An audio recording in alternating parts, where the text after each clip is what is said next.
Assalamualaikum warahmatullahi wabarakatuh. Kami dari kelompok Waalaikumsalam. 15, mata kuliah hardware dan software, ingin mempresentasikan hasil diskusi kami tentang macam-macam sensor.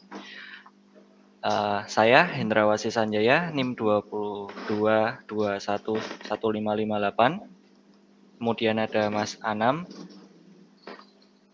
Mas Anam. Iskaro Anam, NIM 22211555.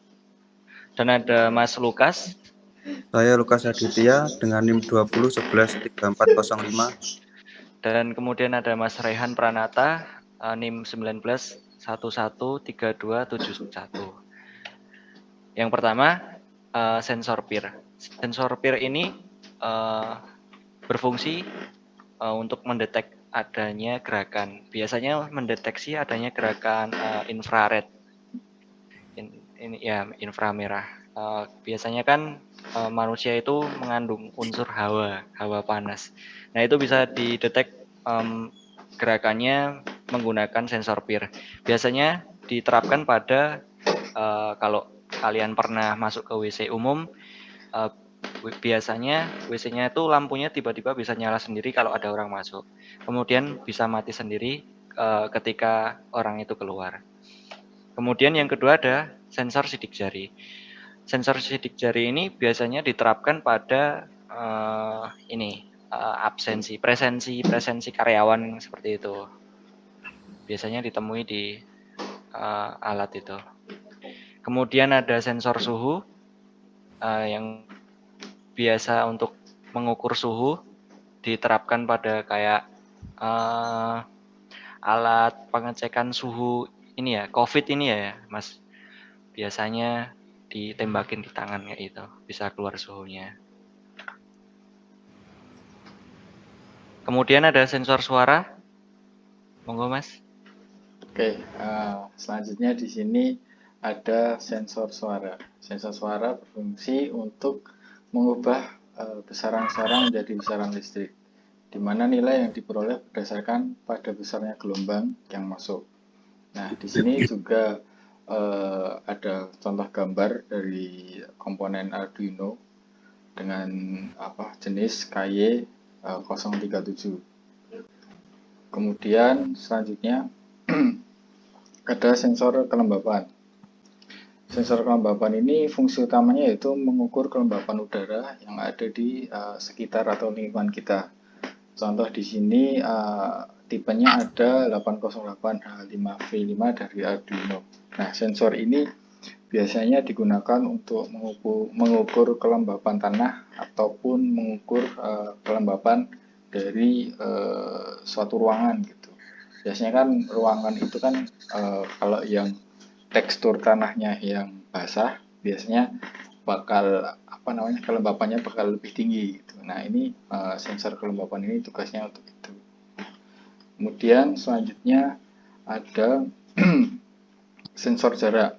Nah, sensor jarak ini sensor ultrasonik HCSR04 atau sensor ping, berfungsi untuk membaca jarak objek yang ada di depannya menggunakan pantulan ultrasonik.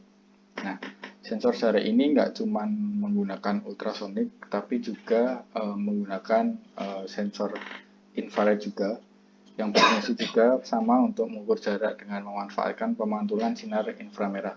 Biasanya juga yang disebutkan Mas Wasi tadi terkait dengan biasanya kalau di toilet itu ada tempat untuk cuci tangan, nah itu ada sensor jarak gitu. Nah, itu juga kadang juga ada yang menggunakan infrared ataupun ultrasonik seperti itu. Kemudian selanjutnya ada sensor getaran. Sensor getaran ini merupakan sensor yang berfungsi untuk mendeteksi adanya getaran pada suatu media.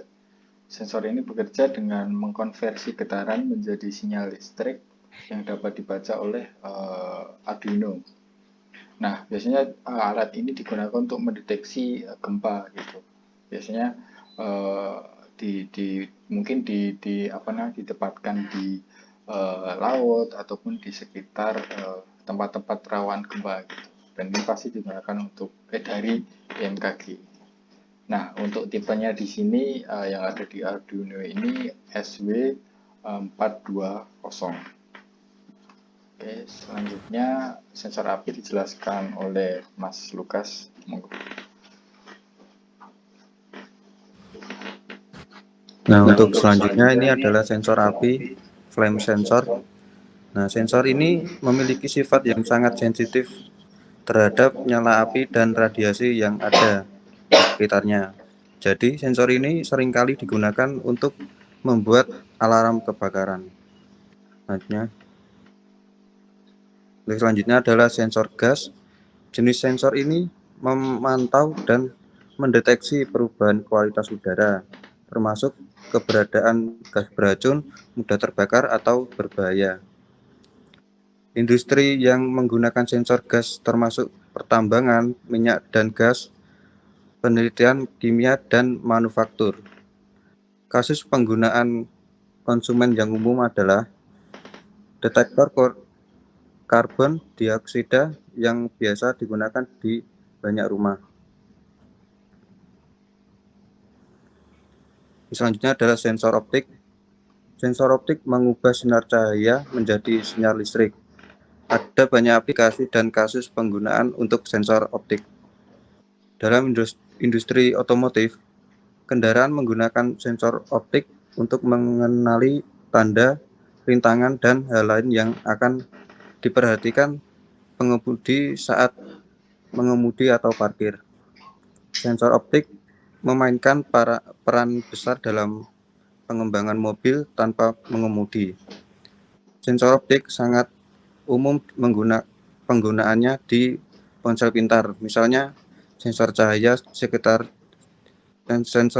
sekitar dapat memperpanjang usia baterai.